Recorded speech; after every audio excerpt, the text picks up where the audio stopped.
Hello friends and welcome to King's Cross. Today we will not discuss about ophthalmology but rather we will discuss about management. Let's venture into a new territory and let's discuss something new. Something for all the eye care providers out there irrespective of your qualification. The principles and the concepts we are about to discuss apply not just for the eye care industry but for the healthcare professionals as well. So before we kick start, let me quote a Thirukural or a holy verse in Tamil. எப்பொருள் யார் யார்வாய் கேட்பினும் அப்பொருள் மெய்ப்பொருள் காண்பது அறிவு, which means to recognize the truth in everything is wisdom, is knowledge. Doesn't matter who spoke the truth. The topic of today's discussion is pretty self-explanatory. Addressing small problems to build more safer systems, which means let us discuss how to identify those small problems which are existing, which are plaguing our progress in our industry. By addressing those problems, how can we build more safer and efficient healthcare systems? Before we plunge into the problems, let us understand the philosophy of improvement. Understanding why we need to improve both our system and ourselves is important. The improvement starts from inside out. There exist two types of mindsets. One is the fixed mindset, the other one is called as the growth mindset. The fixed mindset is where we believe our intelligence is static, our idea creation becomes static and it stops. Therefore, the improvement stops and we sit in our comfort zones. We are happy and we don't grow. Versus the growth mindset where we believe that we always have a room to improve. Our knowledge can be developed despite our age and despite the constraints what you're facing. The hospital where I work is Aravind Eyecare System. And Aravind Eyecare System has a proven successful track record all these years. And if I were to ask, should we still try to innovate and improve our system? The answer would be a big resounding yes, because we believe in the growth mindset. That's what this brilliant book discusses. This modern classic by Dr. Carol Dweck has completely changed the way I see myself and the way I practice medicine. I feel it's a must read for all the eye care professionals and administrators out there. This book beautifully describes how we can optimize our mindset to become better professionals in healthcare. So now we have talked about the psychology of improvement. Let's go down to the business. See, healthcare is not a simple linear flow starting from A to B. No, neither it is a straightforward equation. It is a complex system where multiple factors A1, A2, C, D, E, so all these intruding factors are going to influence this process from A to B. And also there is a problem, you see. And to make things more complicated, many such linear and non-linear processes happen simultaneously. On a day at Aravind Hospital, the OPD is run, the surgeries are being done, the corona auditing happens. We all know it's a complex system. That is when it is very easy to miss out, or we can choose to be ignorant about the problems what we face in multiple areas of healthcare. When we face a problem, the ideal way is to accept it and acknowledge the fact that there is a problem. Example, when I have a complication in my surgery, I need to accept that I've made a mistake. Denial doesn't help here. So when people in systems are going to sidestep a safety concern and when they fail to address this problem, that's what we call as a workaround. And such workarounds are very hazardous to the system. Because these workarounds let these problems be there, stay there and persist in the system. Many such seemingly insignificant problems exist in a complex system like healthcare, and that's when you choose to work around, you will eventually land up in a total disaster, is what we call it as a system failure. Now, this Swiss cheese model is an effective model. It's a very simple and easy to understand model which is going to define the problems and the barriers we face on a daily basis in our system. Swiss cheese is nothing but a cheese with multiple holes. So now imagine a single block of Swiss cheese is going to be a barrier to an error, or it is a defense mechanism against an error to be committed.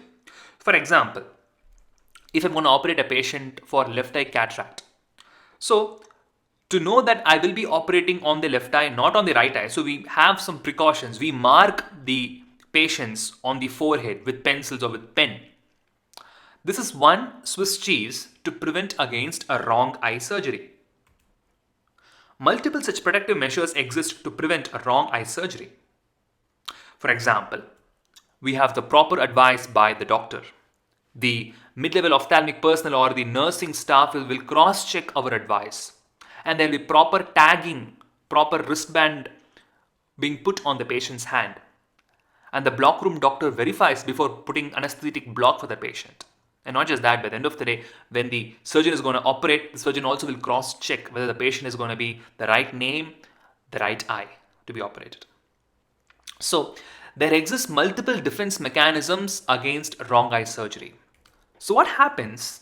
What happens when there is going to be a hole? See, in barrier 1, there is a hole, which means the doctor has wrongly advised. Instead of left eye, he has given us right eye. In the second block, where OPD sister is supposed to confirm, she also overlooks the fact that the doctor has advised the wrong eye. So the sister is going to overlook that. But fortunately, the counseling sister has found out that the doctor has advised the wrong eye and the sister has overlooked the fact that the doctor has advised the wrong eye. So the counseling sister is going to go to the doctor or to the sister and she's going to tell, sir, you have advised the wrong eye. And therefore, the error has been avoided in this third barrier, thereby preventing a possible harm. Now, what if everyone overlooked? What if the doctor advised wrong surgery? What if the OPD sister ignored? What if the counseling sister misses? And worst case scenario, what if the block room doctor and the surgeon fail to ask and miss everything? And that leads to a wrong eye getting operated. Now, that is a hazard. That is not something to be done because a patient is coming for right eye surgery or the left eye surgery and you operate the other eye and nothing worse can happen for that patient, right? So, let's look closely. Now, amongst these holes, the most crucial errors occurred at the doctor's level. So, here is the most crucial error has occurred. And not just that, the block room doctor has missed, the surgeon has failed to ask. So, this is what we call it as an active failures. See, it's very easy to pick up these active failures. We all know the doctor has advised wrong eye. We all know the block room doctor and the surgeon failed to ask or to confirm with the patient. But it is not the active failure, but the latent ones which we miss. So identifying the latent conditions is very, very important. So to find them, the question to ask is, why did the doctor advise the wrong eye in the first place? What happened to him? Was he normal? Was he tired? That is the question. What triggered him or what made him to advise the wrong eye? What made the block room doctor not to cross-check? Were there too many patients for him? Was he overburdened? Those were the questions to be answered. I still remember in my residency, one of my colleagues advised a wrong eye. Fortunately, it was picked up in the block room, but he advised wrong eye and it came to the notice of the chairman. The chairman did not scold him. He did not punish him. Instead, he asked, how many patients you advised for surgery on that particular night duty?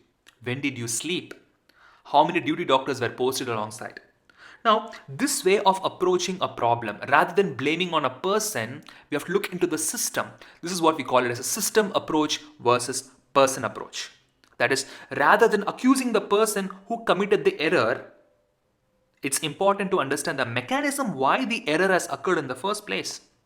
This is a picture of people queuing up for liquor shop in Tamil Nadu. During the current scenario, we all know how Corona is going to be drastic and how it scares all of us. But still, people thrive, people throng to drink. It's easy to blame the people for not following social distancing while standing in a queue for Tossmark shops. If you're going to blame these people, that is called as a person approach. But let's look into the fact that why the liquor shops are open in the first place. Looking into that is the systems approach. So it's important to identify these small, seemingly insignificant but very important loopholes or problems existing in our system. Let's shift from management to movies for some time. We all know what movie is this. This movie is called as Anniyan. It's a very famous Tamil movie. It has also been dubbed into Hindi as Aparachit. This is a very famous movie because it's a movie which kind of showed the very skeleton of the society. It kind of really exposed us to all those small problems we choose to ignore, yet they have a significant impact on the society as a whole. All minor issues carry the potential to cause the downfall of an empire.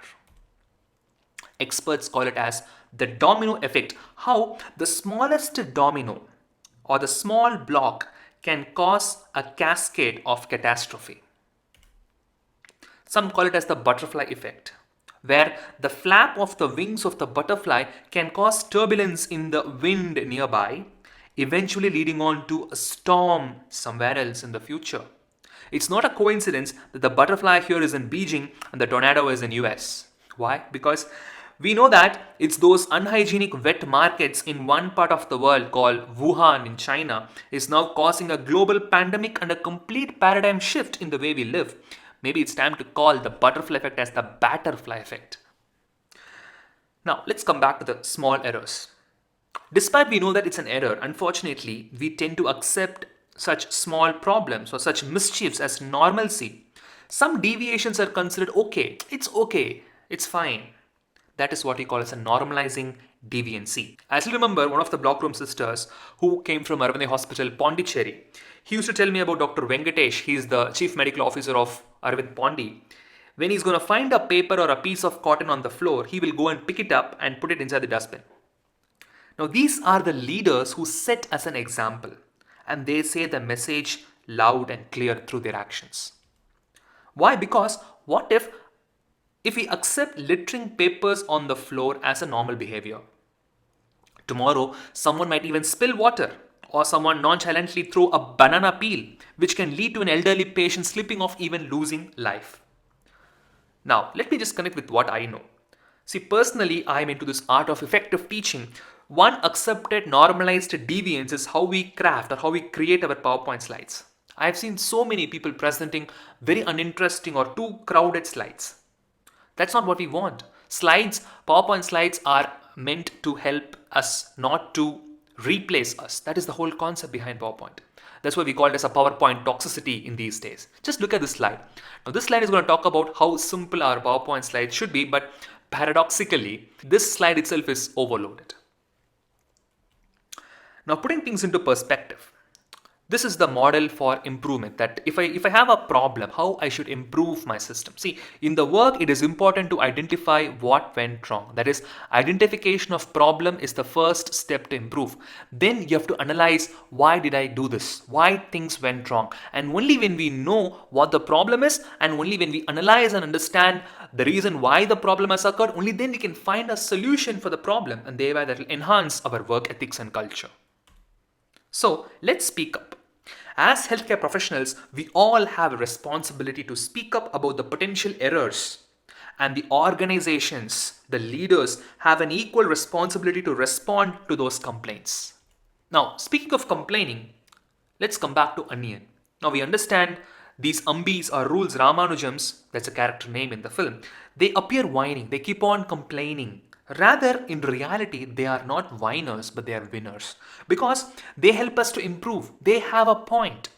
They might be complaining, they might be, finding a mistake, being pessimistic about things, but they do have a point. And if they do have a point, it is important to listen to them, lend them our ears. So it is important to hear them out and support those who aim for improvement, no matter who they are or what their position is. So let's come back to the circle. எப்பொருள் யார் யார்வாய் கேட்பினும் அப்பொருள் மெய்ப்பொருள் காண்பதுதான் அறிவு, which means to recognize the truth in everything is wisdom, is knowledge. It doesn't matter who spoke the truth. Thank you so much for listening to this. I hope I have given some inputs, some insights to all the Eyecare professionals out there. The importance of identifying those small problems, the importance of grooming people who can identify those small problems. So thank you so much. I think I end it here. So before I close, I strongly urge all of you to read this landmark commentary, landmark paper on human error by Dr. James Reason, the psychologist who gave us the Swiss cheese model. Now, this article discusses all the concepts what we have discussed till now. So enjoy your day. Stay safe. Thank you.